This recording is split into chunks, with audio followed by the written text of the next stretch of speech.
태종 이방원은 조선을 만든 왕이었습니다. 하지만 동시에 조선에서 가장 가혹한 아버지기도 했습니다. 그에게는 3명의 아들이 있었습니다. 모두 왕의 아들이었지만 단 한 명만이 왕이 될 수 있었습니다. 양령은 처음부터 세자였습니다. 태종이 피로 세운 왕권을 가장 먼저 물려받을 사람, 교육도, 권한도, 기대도 모두 양령에게 집중됩니다. 하지만 그는 점점 아버지의 기대에서 멀어집니다. 밤마다 궁을 빠져나가고 기생과 어울리고 신하의 척과 관계를 맺습니다. 처음엔 실수였고 다음엔 반복이었고 마침내는 의도였습니다. 양령은 왕이 되기 싫었습니다.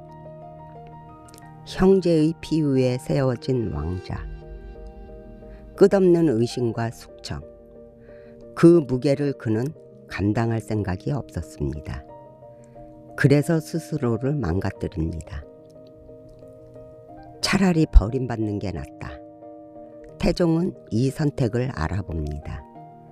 그리고 세자를 버립니다. 왕으로서의 결정이었지만 아버지로서는 가장 잔인한 순간이었습니다. 둘째 아들 효령대군. 효령은 처음부터 달랐습니다. 그는 권력에 관심이 없었습니다. 정치보다 불교와 학문, 사색을 택한 인물. 태종은 이 아들을 보며 안도합니다.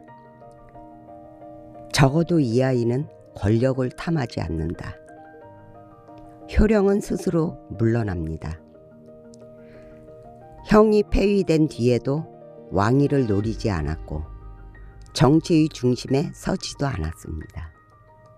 이 선택은 효령을 살렸고 왕권을 안정시켰습니다.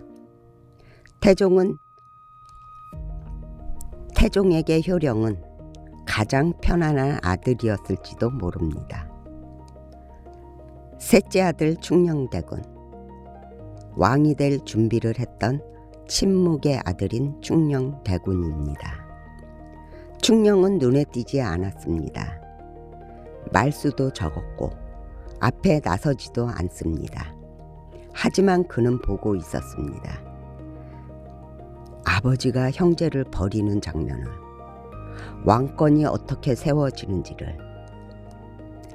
충녕은 말 대신 공부로 답했습니다. 책을 읽고 질문을 하고 사람을 관찰했습니다. 태종은 늦게서야 깨닫습니다. 이 아이는 왕의 무게를 알고 있다. 그래서 양령을 버린 뒤 충령을 부릅니다. 그리고 가장 냉정하게 가르칩니다. 정치는 사랑으로 하는 게 아니다. 충령은 그 가르침을 모두 받아들입니다. 그가 훗날 세종대왕이 됩니다. 태종은 아들들을 사랑하지 않은 아버지가 아니었습니다. 다만 사랑보다 나라를 먼저 둔 사람이었습니다. 양령은 왕이 되지 않기 위해 자신을 벌었고 효령은 왕권을 지키기 위해 스스로 물러났고 충령은 왕이 되기 위해 침묵 속에 준비를 했습니다. 태종은 이 선택을 모두 받아들였습니다.